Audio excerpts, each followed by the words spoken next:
কল্যাণ সমাজ শিক্ষা দপ্তরের উদ্যোগে আজ উত্তর ত্রিপুরা জেলায় আমাদের যে অনুষ্ঠান সেবা পাক্ষিক 2025 এবং অন্যান্য মিডিয়ার বন্ধুরা সহ এখানে যারা অভিভাবক মণ্ডলী এবং আমার দিব্যাঙ্গ ভাই বোন যারা উপস্থিত হয়েছে, আমার মায়েরা দিদিরা উপস্থিত হয়েছেন, অঙ্গনওয়াড়ি দিদিমণিরা উপস্থিত হয়েছে, সকলকে দুর্গাপূজার অগ্রিম শুভেচ্ছা অভিনন্দন। পঞ্চমীর দিনে আপনাদের সঙ্গে কয়েকটা কথা বলার উদ্দেশ্যেই আজকে আসা। দুর্গাপুজোতে আমাদের অঙ্গনওয়াড়ি দিদিমণি যারা রয়েছেন আপনাদেরকে 2310 টাকা আমরা পূজার অনুদান দিয়েছি। এই টাকাটা হয়তো শুনতে খুব কম মনে হবে, মিডিয়া বন্ধুরা রয়েছেন 2310 টাকাটা হয় থাকে। আসলে 2017 সালে আপনারা যখন সেই সামাজিক আমাদের অনুদানটা পেতেন দুর্গাপূজায়, তখন আপনারা 700 টাকা পেতেন। তখনকার মুখ্যমন্ত্রী অর্থাৎ তখনকার যিনি মুখ্যমন্ত্রী ছিলেন উনি যদি বছরে 100 টাকা করে দিতেন, প্রতি বছর 100 টাকা বৃদ্ধি করতেন, প্রথম বছর 100, তার বছর 200, তার বছর 300, তো 20 বছর তিনি মুখ্যমন্ত্রী ছিলেন, 2000 টাকা তখন হতো, আর আজকে 2300 টাকা।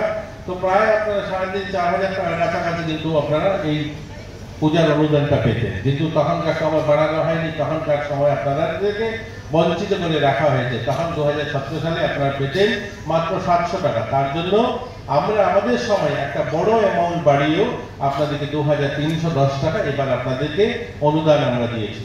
আপনারা অনেকেই আছেন যারা শাড়ি, আমাদের ড্রেসগুলো আপনারা কেনেন। আগে কি হতো, আমাদের দপ্তর থেকে ড্রেস দেওয়া হতো, সেটা ভালো খারাপ পৌঁছানো সঠিক সময় আপনারা পেতেন না। এবার আপনাদের প্রত্যেকের অ্যাকাউন্টে আমরা এই পূজার প্রাককালে 1000 টাকা করে সবার অ্যাকাউন্টে আমরা সেই টাকাটা অঙ্গনওয়াড়ি ওয়ার্কার এবং হেল্পার দুজনেরকেই আমরা সেই টাকাটা দিয়ে দিয়েছি। আজকে মোবাইল দেওয়া হবে, আপনারা শুনেছেন, আমরা এখানে মোবাইল ডিস্ট্রিবিউশন কার্যক্রম শুরু হয়েছে। গোটা রাজ্যে আমরা প্রায় 11,000 মোবাইল ডিস্ট্রিবিউশন করছি।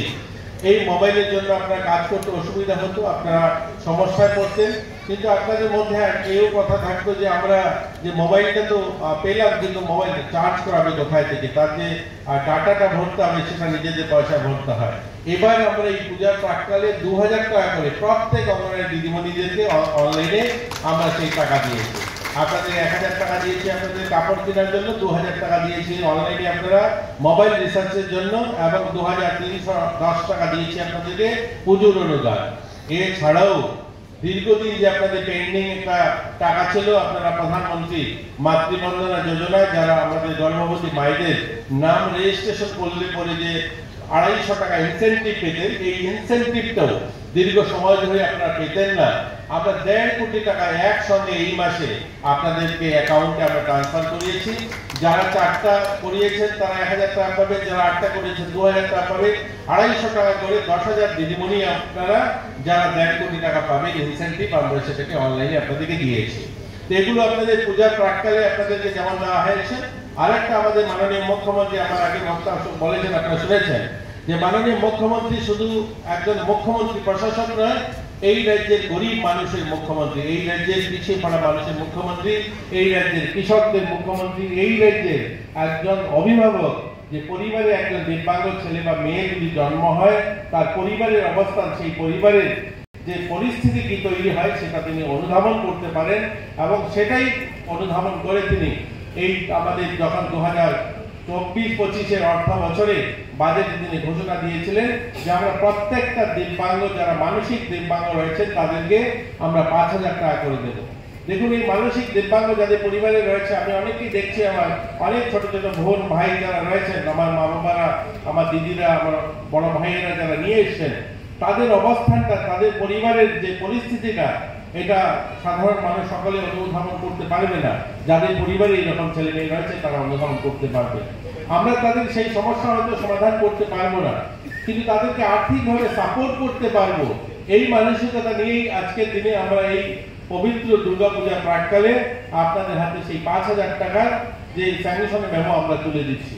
আজকে আমরা 100-র কাছাকাছি যাদেরকে দিচ্ছি, আমরা এটা বড় সংখ্যা নয়, যারা 60% উপরে রয়েছে মানসিক দিব্যাঙ্গ আমাদের রাজ্যে, সকলকে আমরা এই স্কিমের আওতায় আনবো। সকলেই অ্যাপ্লাই করতে পারবেন আমাদের সিডিপি অফিসে, এবং আমরা সেটা খুব শীঘ্রই আপনাদের হাতে তুলে দেবো। সেই স্যাংশন মেমো আপনারা সেটা পাবেন।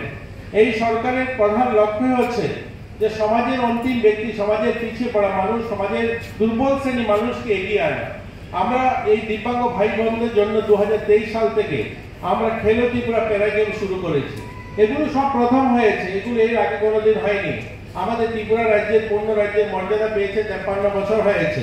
এগুলো কোনো কাজে যেগুলো বলছি আজকের দিনে দাঁড়িয়ে আমি কোনো রাজনীতি করব না, তারপরও কথা প্রসঙ্গে আপনারা ভাবতে পারেন এগুলো বলে রাজনীতির বক্তব্য নয়।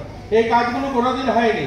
পত্রিকাতে বিজ্ঞাপন দিয়ে আমি আহ্বান করেছিলাম আমাদের গোটা রাজ্যে যারা দিব্যাঙ্গরা রয়েছেন 60% উপরে সকলেই বিবেকানন্দ ময়দানে আসুন, আমরা একদিনে আপনাদেরকে স্যাংশন মেমো দেবো।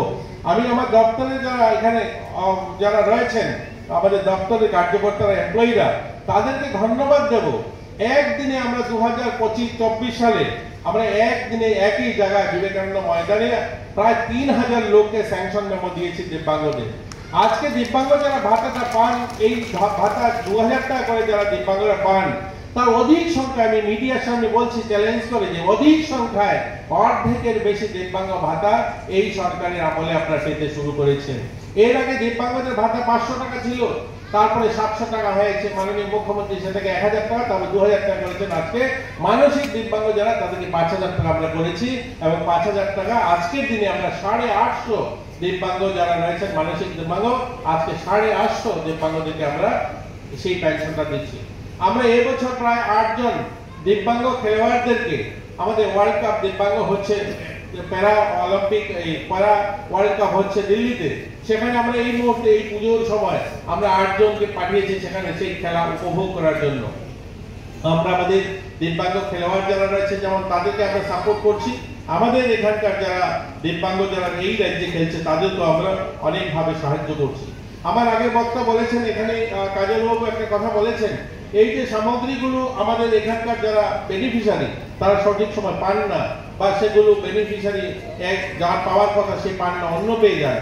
আমি আপনাদেরকে আশ্বস্ত করছি যে উত্তর পূর্বাঞ্চলে প্রথম আমাদের দপ্তর অর্থাৎ ডিডিআরসি এবং আমাদের সোশ্যাল জাস্টিস দপ্তরের উদ্যোগে আমাদের রাজ্যে প্রথমবারের মতো সিপাহী জেলাতে বিশাল করে এলঙ্কার স্থাপিত হচ্ছে এই ধরনের ইকুইপমেন্ট তৈরি করার ফ্যাক্টরি আছে, এবং এখান থেকে আমরা উত্তর পূর্বাঞ্চল সহ ভারতের বিভিন্ন জায়গায় পাঠাবো। এই ধরনের ইউনিট অলরেডি কমপ্লিটের পথে উদ্বোধন হয়েছে, কাজও শুরু হয়েছে, দ্রুত গতিতে কাজ চলছে। এগুলো বলতে হচ্ছে আমরা চাই আমাদের ছেলেমেয়েরা যারা এই মানসিকভাবে দিব্যাঙ্গ তাদেরকে আজকে এই সাহায্যে যে আমরা স্যাংশন মেমো সেটা দেব। আগামী দিনে আপনারা যারা পাননি বা যারা অ্যাপ্লাই করতে সুযোগ পাননি আপনারা অ্যাপ্লাই করবেন, আপনারা যোগাযোগ করবেন। যারা আগে কি হতো আমরা ইউআইডি কার্ড বানানোর জন্য কৈলাস শহরে যেতে হতো, আমাদের এই জেলায় এখন ইউআইডি কার্ড ডিডিআরসি নতুন করে শুরু হয়েছে, এখানেও আমরা সেই অ্যাপ্লিকেশন জমা দিতে পারছি, এখান থেকেও আমরা সেটা করিয়ে নিতে পারছি।